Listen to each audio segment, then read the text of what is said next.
Welcome. Quotation behind the story సిరీస్కు welcome.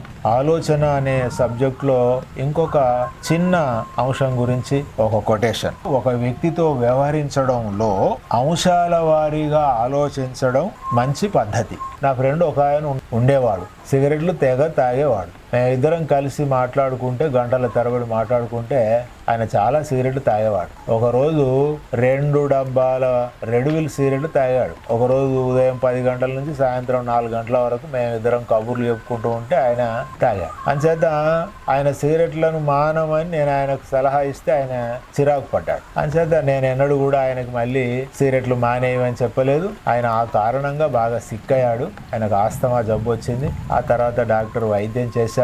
ఆయన సిగరెట్లు తాగడం మానేశాడు. అదంతా 25 ఏళ్ల తర్వాత జరిగిన పరిణామం. అయితే నేను మొదట్లో సిగరెట్లు తాగితే మంచిది కాదయా అని అంటే ఆయన వినలేదు కదా. ఆ తర్వాత నుంచి నేను ఒక నిర్ణయం తీసుకున్నాను. సిగరెట్లు తాగుతున్నాడు అని మనిషిని వదిలేయలేను. మిగతా విషయాలలో మనిషి పట్టించుకోదగ్గ మనిషి, విలువైన మనిషి. సిగరెట్ల విషయంలో మటుకు ఆయన బలహీనత అది. అయితే మరి ఆయన సిగరెట్లు తాగుతుంటే నేను ఇబ్బంది పడుతున్నాను కదా, మరి ఆయన మానటం లేదు కదా, మరి ఏం చేయటం అనుకుంటే నేనేమనుకున్నాను, ఆయన సిగరెట్ అంటే కానీ నేను బయటికి లేచి వెళ్ళేవాడిని. ఈ పద్ధతి పెట్టుకున్నాను. అంచేత ఏమిటి అంటే మనం ఒక మనిషిలో ఏదైనా చెడ్డ గుణం ఉంటే మన రిలేషన్ని అక్కడ మాత్రమే ఆపుకుని మన మిగతా విషయాల్లో ఆ మనిషితో కలిసి ఉండడం మంచిది అని చెప్పడం. ఓ మనిషికి మద్యపానం అలవాటు ఉంటే సరే నువ్వు వెళ్ళరా, నువ్వు తాగిరా, నేను ఇక్కడ బయట నిలబడతాను, నేను మంచినీళ్ళు తాగుతానని మనం ఉండొచ్చు. మద్యం తాగుతున్నాడని మనం వాడిని వదిలిపెట్టలేము. వాడు మద్యాన్ని వదిలిపెట్టలేడు కనుక మనం కూడా వీడిని వదిలిపెట్టకూడదు. మద్యం విషయంలో వాడిని వదిలేయాలి. నువ్వు వెళ్ళి తాగిరా, నువ్వు తెచ్చుకో, నేను తాగను, నన్ను తాగమని బలవంతం చేయద్దు, నువ్వు తాగే దగ్గర నేను ఉండను,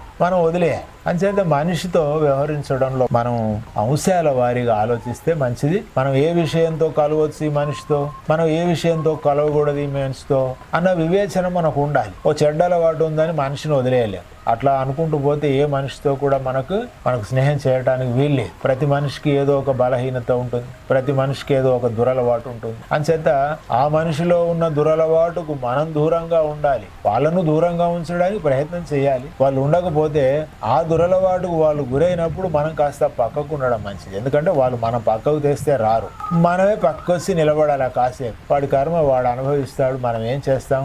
వాడికి ఆ జబ్బు ఉంది, వాడికి ఆ బలహీనత ఉంది, మనం అటు పోలేము, వాడు ఇటు రాలేడు.